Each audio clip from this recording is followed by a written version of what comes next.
Hello everybody and welcome to part 6 of this breakdown of the Outer Realms. In this part we're going to be looking at the wizard battle.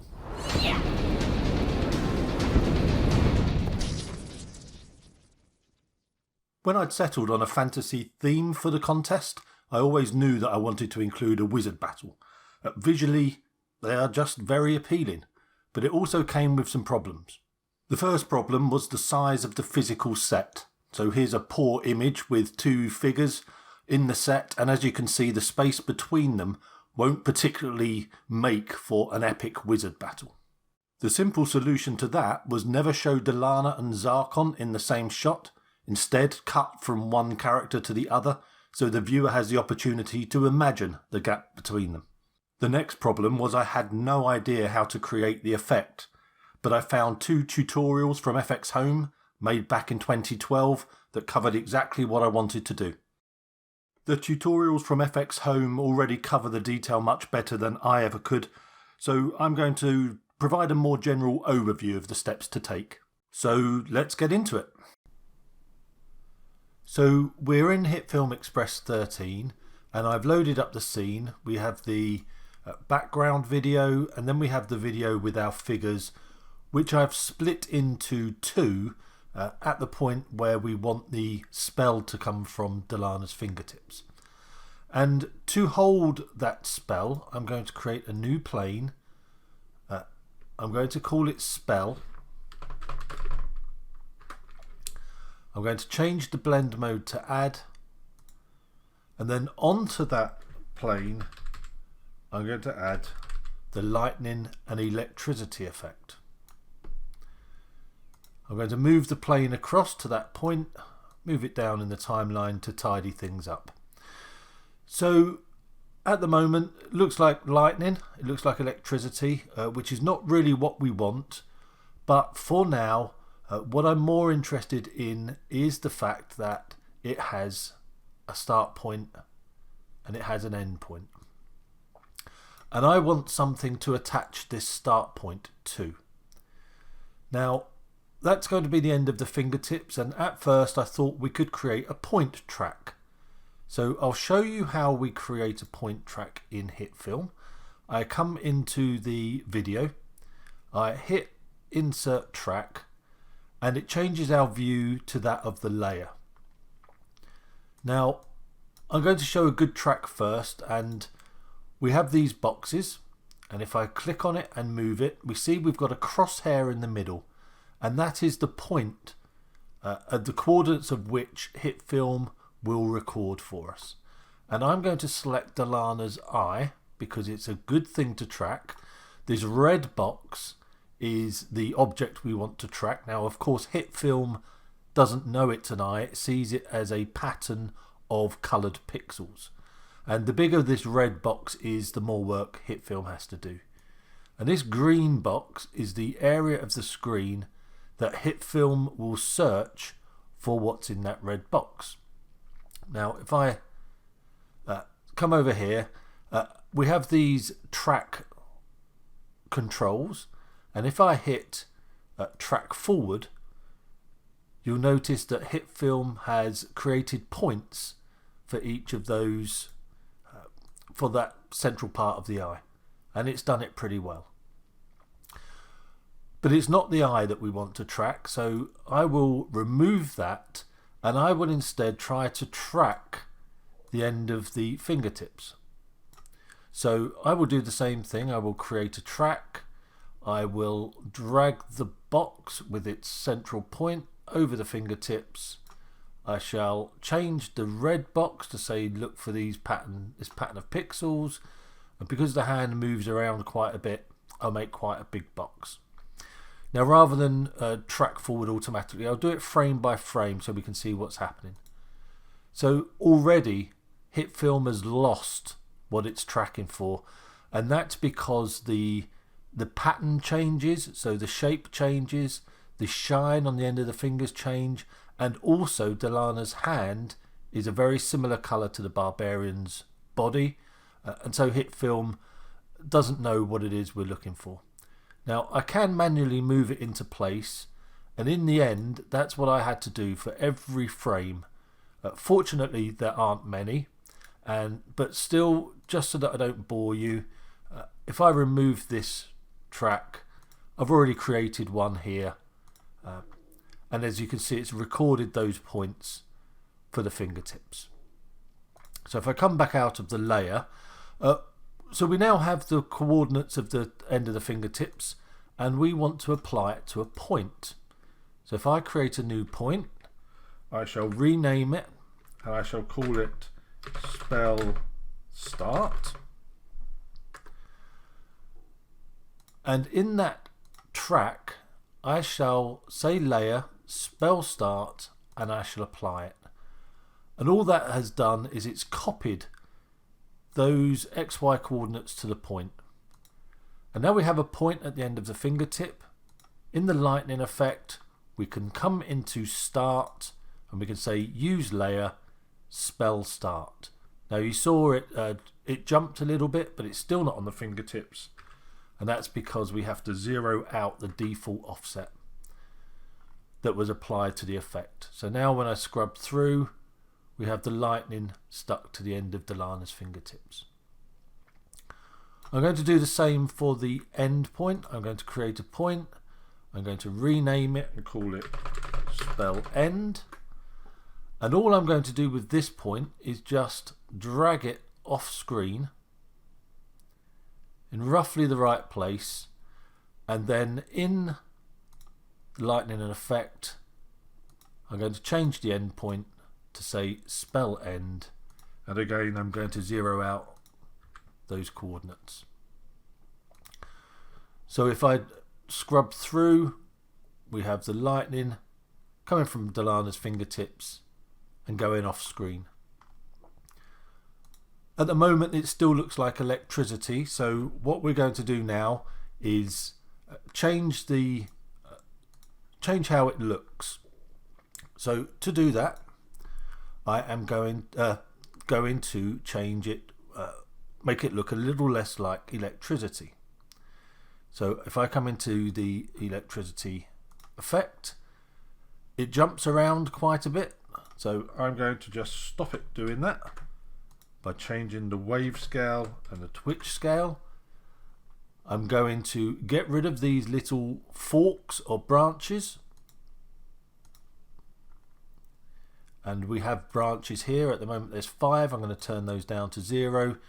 And for now I'm also going to reduce the opacity of the glow to remove it completely. And we will add that back later using a different method.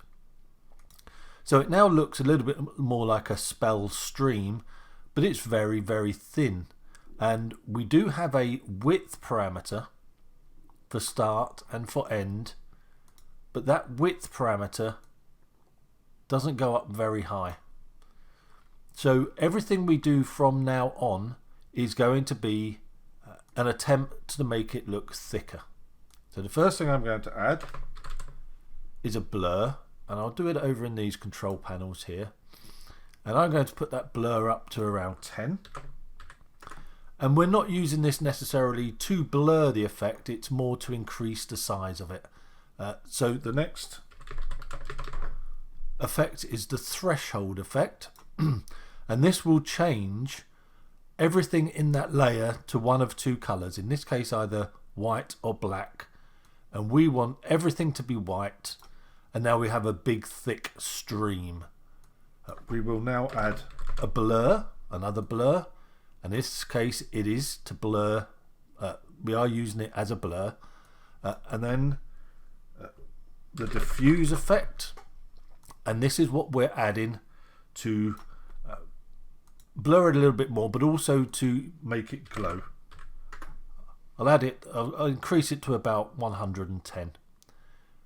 And I want it to be a little brighter, so I'll add the exposure effect, and I will put exposure to around about 1.8.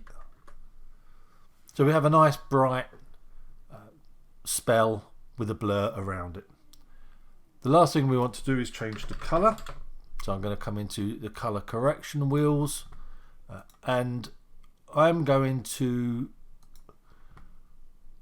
bring the highlights, midtones and the shadows to around about there to get a bit of a bluey colour to it.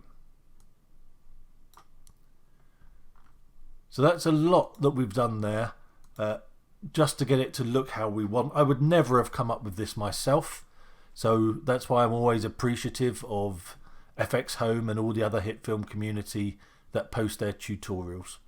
So quick scrub through.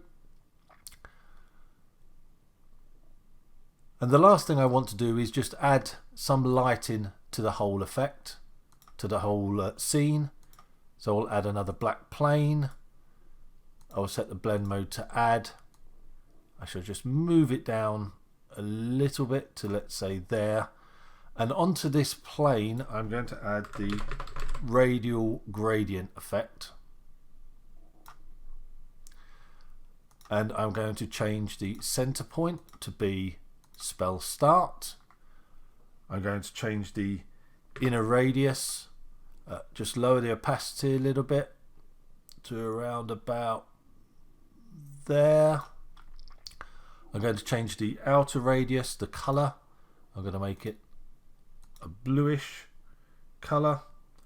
I'm going to increase the opacity to about 0.5. So very bright, very blue, and just to turn that down I'm going to change the overall opacity to around about 20. There you go. So now when I play through this, let's just up that opacity just a little bit.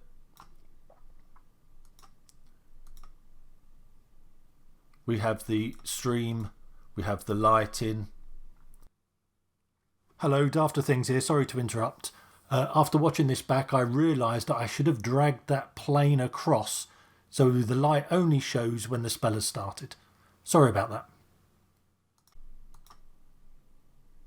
And that's the beginning of our spell. For Zarkon we go through a similar process, changing some of the values and obviously changing the colour. So now we're going to make the spells collide.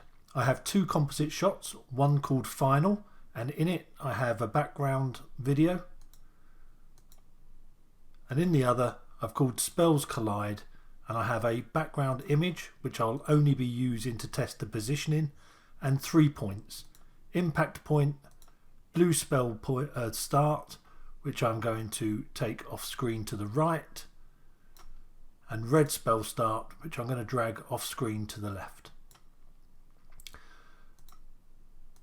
Now to hold my spells I'm going to create a new plane layer. I'm going to call it spells. I'm going to press OK and just drag it below those points. I'm going to change the blend mode to add, and onto that plane I'm going to add the lightning and electricity effect. I'm going to rename it using F2 and I'm going to call it blue spell. Now if I come over to controls it'll be a bit easier to see. I am going to change the start point to be blue spell start, and I'm going to zero out the default options which are in there. I'm going to take end and I'm going to put that to impact, and again I'm going to zero out the values. So now if I move impact point around, it's stuck to that point. So the twitch scale is a little bit too much, so I'm going to just turn that down to about 0.15. Same with twitch, down to about 0.15. I'm going to come into branches and I'm going to turn those branches off. And now that the scale is a little bit smaller, I can up the width to as high as it can go, up the width to as high as it can go, and we've got more of a spell. And in glow I'm just going to up the opacity to about 0.9, and I'm going to increase the radius to around about 0.85. So we have a blue spell, and what I'm going to do is I'm going to Control D to duplicate that. I'm going to F2 to rename it, and I'm going to call it red spell. And all I'm going to do now in red spell is I'm going to change this start point to be red spell start. I'm going to change the color to a red color, and there we are, we're done. One last thing I'm going to add is a light flare. I'm going to add that light flare to the top of the stack, and for that light flare I am going to select anamorphic enterprise. I'm going to change the hotspot position, and I'm going to change that to impact, and again zero out the default offsets. I'm going to turn off the rays because I don't want them by turning down their brightness, and then I'm going to change the hotspot brightness to something a little smaller, let's say 0.8, and then I'm going to up the scale to about 800. And there we go. If I now come in here and select the impact point, when I drag those around, everything moves with it. And what I'm going to do, obviously we can keyframe the position, so I'm going to turn on position, and I'm just going to add a little bit of animation just so that we can see things moving as we do the particle systems. And that should be enough.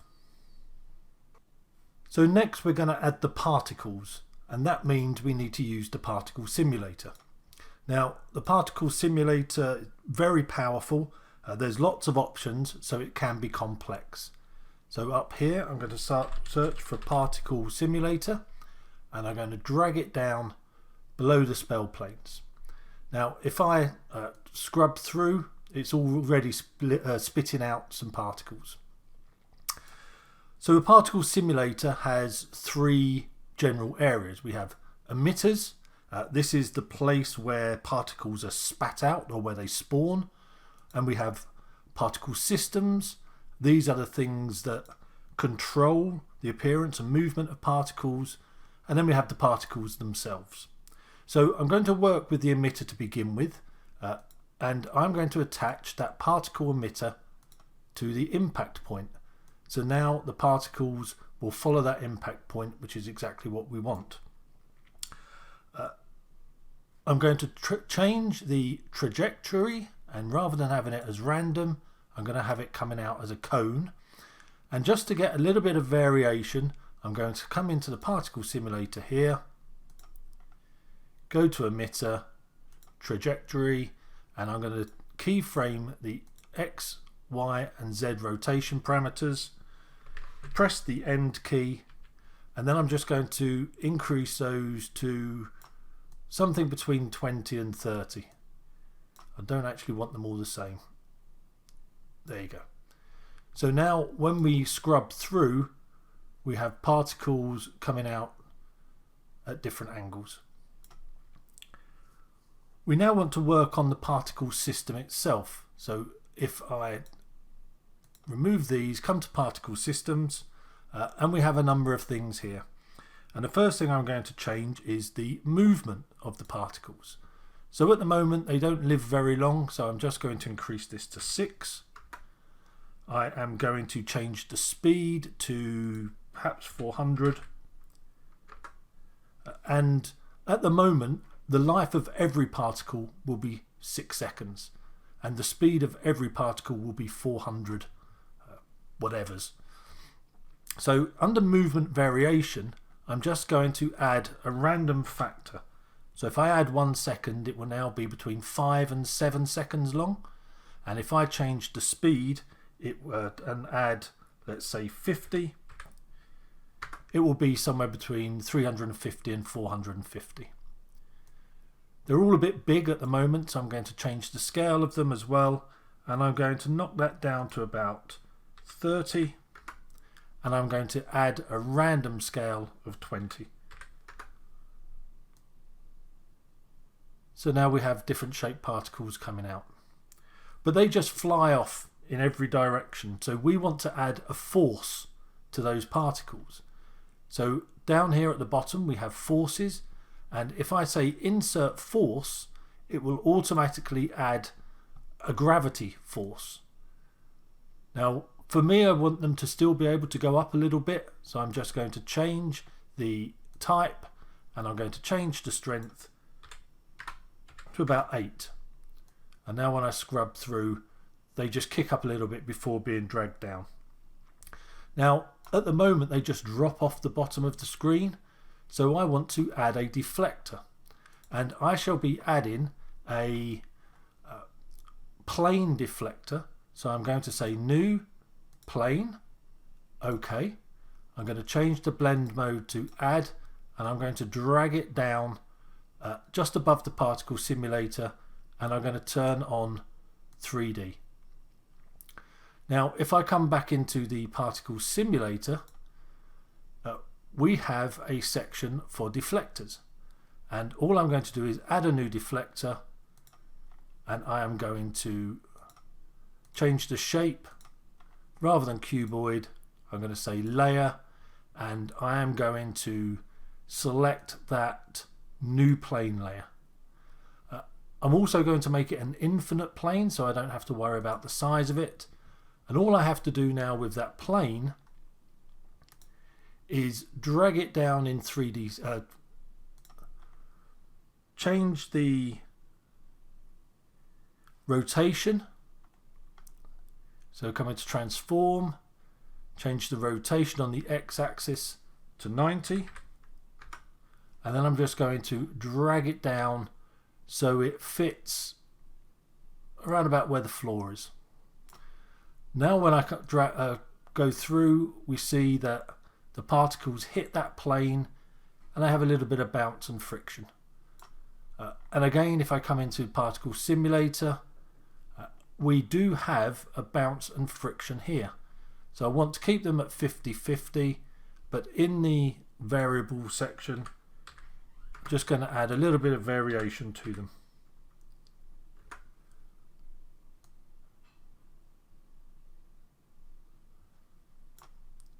So there aren't that many particles at the moment. The more particles you create, then the more it's going to make your computer work. But I'm going to change particles to 100 just to get a few more spat out in one go.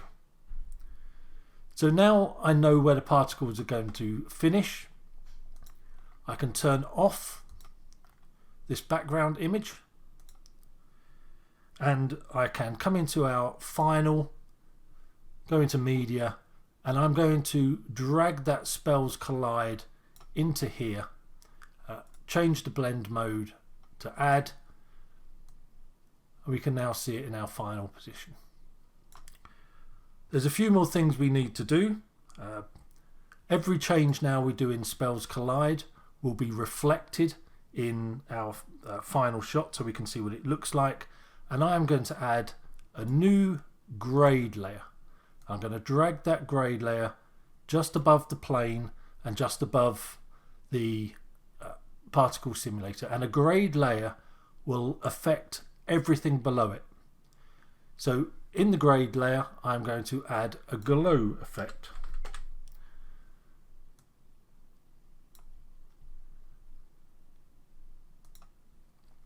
I'm going to change that glow effect intensity to around about 3. I'm going to turn the threshold all the way down. Let's see what we're looking at. And then I'm going to up the radius to around about 80. I'm going to add another glow layer, and for this glow layer I'm just going to change the intensity to about 2. I'm going to change the radius to around about 390, and then I'm going to turn that threshold to about there. And now when we look in final, we have a nice glow on our particles. The last thing I'm going to do with this grade layer is I'm going to add a color correction. and I want them to be a bit of a purple colour. There seems to be a bug here, so if I go all the way around, for some reason purple is around about in the orangey yellow side, which I'm not on the latest level, so I'm sure that's a bug.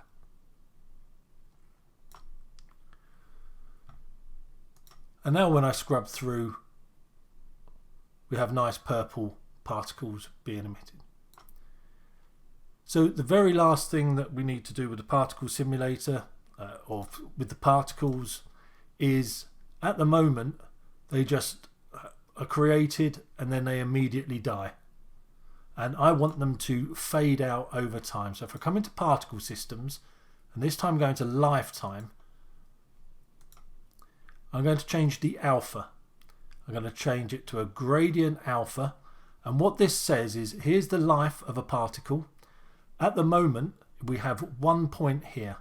So if I create another point and just drag it,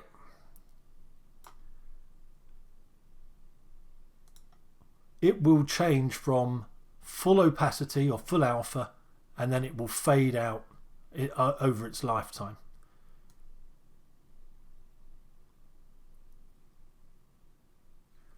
The very, very last thing I always do is I turn on motion blur. This makes it look better, but it will really affect the PC's performance.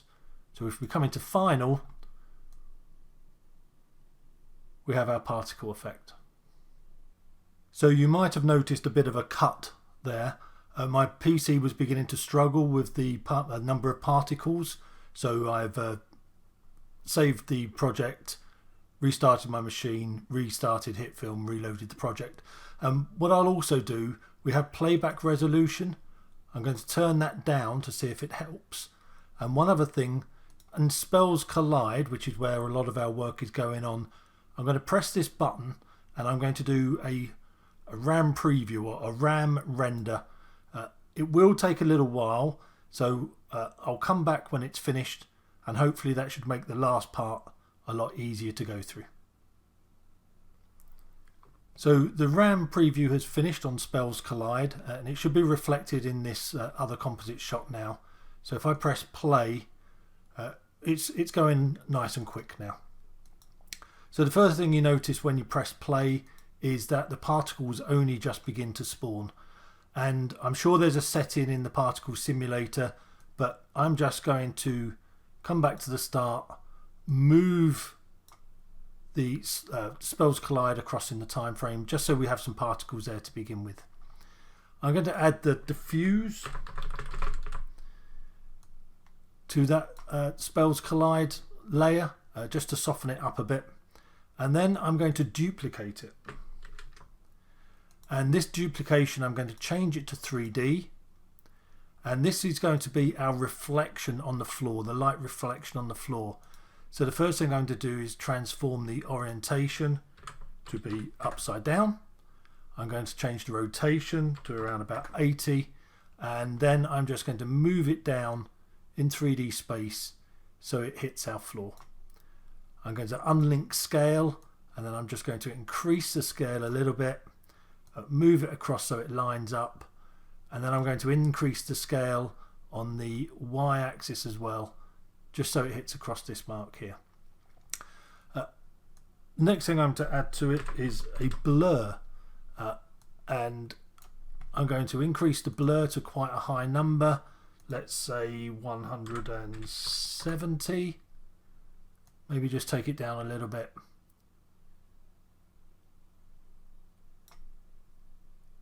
And we should now have a reflection on our floor. Now, after I posted the Outer Realms, I noticed this line. If I go to the other Spells Collide, you can see there's a line going through the treasure chests. Now, maybe not a big thing, but once I noticed, I couldn't unnotice it. So I'm going to add a mask, and I'm going to just mask around the treasure chests, hoping to make that line disappear to some degree. And there you go. The last thing I'm going to add is one more plane layer. I'm going to make it a purple color, drag it down just above the background, and then in here I'm going to change the transformation opacity to about 20, and on top of that I'm going to add the flicker effect, and for flicker I'm going to change the frequency to something like 41, and I'm going to change the amplitude to about 45.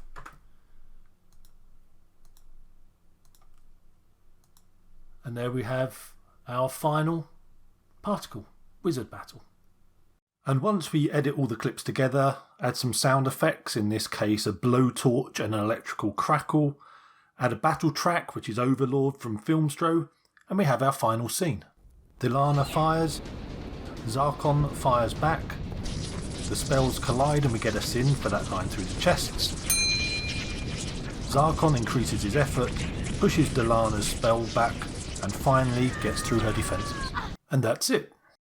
I hope that was useful. In the next part we're going to see how we turn Delana from this into this. Thanks for watching.